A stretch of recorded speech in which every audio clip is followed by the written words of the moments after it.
जंग को ये 32वां दिन है और मैं हाजिर हूँ बड़ी अपडेट्स आपके सामने लेकर।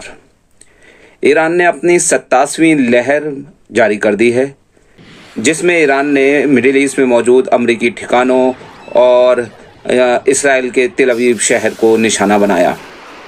सऊदी अरब में एक रडार नेटवर्क को निशाना बनाया, वहीं कुवैत में 2 रडार नेटवर्क को ईरान ने अपनी मिसाइल से निशाना बनाया। इसी के साथ साथ में ईरान ने कहा है कि उसने 2 लूकस ड्रोन और 2 रीपर ड्रोन्स को मार गिराया है। इसराइल और अमेरिका ने अपने हमलों में करोड़ों लोगों का दिल दुखाने का काम किया है और इसका अंजाम उनको भुगतना पड़ेगा। उन्होंने जंजान में मौजूद एक बहुत ही मुकद्दस शिया धर्मस्थल को निशाना बनाया, जिससे करोड़ों लोगों की अकीदत जुड़ी हुई है और वहाँ पर बहुत बड़ा नुकसान किया है, जानी भी और इस धर्मस्थल को भी। वहीं एक स्कूल पर हमला करके इसराइल और अमेरिका ने 9 बच्चों और एक टीचर को जाँ बहक कर दिया। ईरान के फॉरेन मिनिस्टर इस्माइल बागेरी ने कहा है कि उसकी कोई भी बातचीत अमेरिका के साथ में नहीं चल रही है। वहीं ईरान ने यह भी साफ कर दिया है कि कुवैत के डिसैलिनेशन प्लांट पर उसने हमला नहीं किया, बल्कि ये कोई फॉल्स फ्लैग ऑपरेशन है जिसमें 2 मुल्कों को आपस में लड़ाने की कोशिश की जा रही है।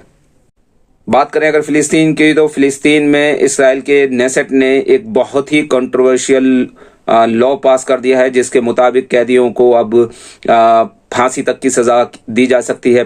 पहले इस तरह की सज़ा बहुत ही बड़े जुर्म के लिए दी जाती थी और इसमें यह होता था कि सिविलियन और मिलिट्री कोर्ट दोनों ही इन्वॉल्व होते थे और दोनों के मुश्तरका फैसले के बाद में ही किसी को फांसी की सज़ा दी जाती थी, लेकिन अब ऐसा नहीं होगा। इराकी रेजिस्टेंस भी अमेरिका और इसराइल के ऊपर ज़बरदस्त हमले कर रहे हैं। ताज़ा हमलों में उन्होंने विक्टोरिया एयरबेस जो कि इराक में मौजूद है उसको निशाना बनाया और अमेरिका को भारी नुकसान पहुंचाया है। वहीं हिजबुल्ला ने 30 मार्च 2026 को जो हमलों को अंजाम दिया है उनकी डिटेल्स पेश की हैं। इसमें उन्होंने तकरीबन 43 ऑपरेशंस को इसराइली ठिकानों, इसराइली गाड़ियों और इसराइली फ़ौज के ख़िलाफ़ अंजाम दिया। इसमें जो नुकसान हुआ है वो कुछ इस तरह से है। उन्होंने 13 बंकर या चौकियों को तबाह किया, 6 मरकाबा टैंक्स को पूरी तरह से तबाह कर दिया और 5 सेटल्समेंट को भी उन्होंने निशाना बनाया। वहीं एक बड़ी खबर ये आ रही है कि लबनान में जो इसराइली फ़ौज घुसी थी वो एक एम्बुश में फंस गई है और ज़बरदस्त जानी नुकसान और माली नुकसान इसराइली फ़ौज को उठाना पड़ा है। हेलीकॉप्टर लगातार उस एरिया में उतर रहे हैं जहां पर ये ज़ख्मी फ़ौजी या इन फ़ौजियों की लाशें मौजूद हैं और उनको वहां से निकालने की कोशिश की जा रही है। खुद इसराइल अपनी मौतों का आंकड़ा छिपाता है, लेकिन इस बार उसने कहा है कि हमारे 4 फौजी इस एम्बुश में मारे गए हैं। बाकी जो भी डिटेल्स होंगी वो बाद में पता चलेंगी और हम आपके सामने उनको डिटेल्स को लेकर आएंगे। एक बड़ी खबर ये आ रही है कि इटली ने अपने सिसिली में मौजूद फौजी अड्डे को अमेरिका के लिए पूरी तरह से बंद कर दिया है, क्योंकि अमेरिका ने ईरान पे जिन जंगी जहाज़ों के ज़रिए से वॉर इम्पोज की हुई है वो जंगी जहाज़ सिसिली में मौजूद इस एयरबेस पर उतरे थे और इसकी जानकारी इटली को नहीं थी, बल्कि जब ये जहाज़ हवा में मौजूद थे उस वक्त इटली को बताया गया कि हम यहाँ पर लैंड करने वाले हैं। इसके बाद में इटली ने पूरी तरह से अपने इन फौजी अड्डों को अमेरिका के लिए बंद कर दिया है, जिसके बाद में अमेरिका और इटली के बीच में टेंशंस क्रिएट हो गई हैं।